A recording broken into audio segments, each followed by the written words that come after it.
የብርቱካን ተመስገን ጉዳይ እንግዲህ ዛሬም በማህበራዊ ሚዲያዎች ላይ ብዙዎች እየተወያዩበት ይገኛሉ። ዛሬ እየወጡ ያሉ መረጃዎች ከሆነ በብርቱካን ተመስገን አዲስ ምዕራፍ በተሰኘ በኢቢኤስ በሚተላለፍ ፕሮግራም ላይ የእሷ ቃለ ምልልስ ከተከናወነ በኋላ እንግዲህ ኢቢኤስም ከፍተኛ ውዝግብ ውስጥ ገብቶ ነበር። ከኢንተርቪው በኋላ ቲቪ ቻናሉ ስርጭት እስከ ማቋረጥም ደርሶ ነበር በኢትዮ ሰዓት ላይ። በኋላ ላይ ግን ከተወሰኑ ሰዓታት በኋላ ስርጭት ጀምሯል። እንዲሁም ስቱዲዮ ታሽጎበት ነበር ለተወሰነ ሰዓታት። አሁን ላይ ግን መከፈቱ እየወጡ ያሉ መረጃዎች ይጠቁማሉ። ከዚህ ጋር ተያይዞ ታዲያ የኢቢኤስ ቴሌቪዥን ባለቤቶች በቁጥጥር ስር ውለው ነበር። ዛሬ ግን ከታማኝ የመረጃ ምንጮቻችን እንደሰማነው መፈታታቸው እየተገለጸ ይገኛል። የብርቱካን ተመስገን ቃለ ምልልስ ተከትሎ በፖሊስ ቁጥጥር ስር ውለው ከነበሩ የኢቢኤስ ቴሌቪዥን ሰራተኞች መካከል ባለቤቶቹ አቶ አማን ፍስሐጽዮንና የአቶ አማን ፍስሐጽዮን ባለቤት ወይዘሮ ማክዳ ዛሬ ከእስር መለቀቃቸውን የፖሊስ ምንጮች ገልጿል።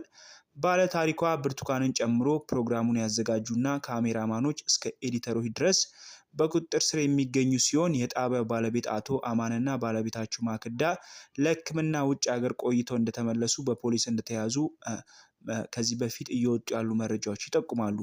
ከሁለት ቀን በፊት የኢቢኤስ ባለቤቶችና አመራሮች በብርቱካን ጉዳይ ረጅም ስብሰባ አድርገው መግለጫ እስከ ማውጣት መድረሳቸው የሚታወቅ ሲሆን በኋላም መግለጫው የወጣበት የፌስቡክ ገጽ ከናካቴው መጥፋቱም ይታወቃል።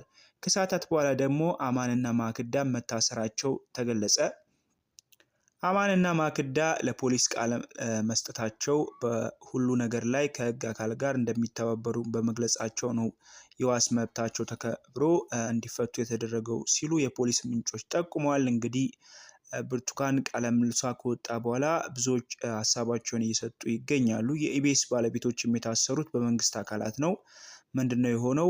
ብርቱካን የሐሰት እና ታሪክ ነው የፈጠራ ታሪክ ነው ያቀረበችው፣ እንዲሁም የብሔር ግጭት ለማስነሳት ነው በሚል ነው የመንግስት የክስ ሂደቶች የተገለጹት። ከዚህ ጋር ተያይዞ ታዲያ እንግዲህ የኢቢኤስ ባለሙያዎችም ታስረው ነበር። እንግዲህ ኢቢኤስ እንዳለው ከሆነ ከኢቢኤስ እየወጡ ያሉ መረጃዎች እንደሚጠቁሙት ከሆነ የብርቱካን ታሪክ የተዘጋጀው ብርቱካን ወደ ጣቢያው መታ ኮንታክት እንዳደረገቻቸውና ታሪኳ እንዲቀርብ በሷ ጥያቄ ወይም በሷ ፍላጎት መሆኑ እንደተቀረጸ ፕሮግራሙ እንግዲህ በቁጥጥር ስር ከዋሉ በኋላ ለፖሊስ ተናግረዋል። ታዲያ ከዚህ ጋር ተያይዞ የሕክምና ማስረጃዎቿን ሳትመረምሩ እንዲሁም ታሪኩ እውነተኛ እንደሆነ ሳታውቁ ለምን አስተላልፋችሁ ነበር የክሳቸው ጨብጥ። እንግዲህ አሁን እንደሰማነው ከሆነ ባለቤቶቹ ተፈቷል። ነገር ግን ካሜራማኖቹ፣ ኤዲተሮቹ አሁንም በእስር ላይ ይገኛሉ። ከዚህ ጋር ተያይዞ እንግዲህ ስለ ብርቱካን ተመስገን ቃለ ምልልሱን ነው የምናውቀው። አሁን በምን ሁኔታ ላይ እንደምትገኝ ግን ማወቅ አልተቻለም።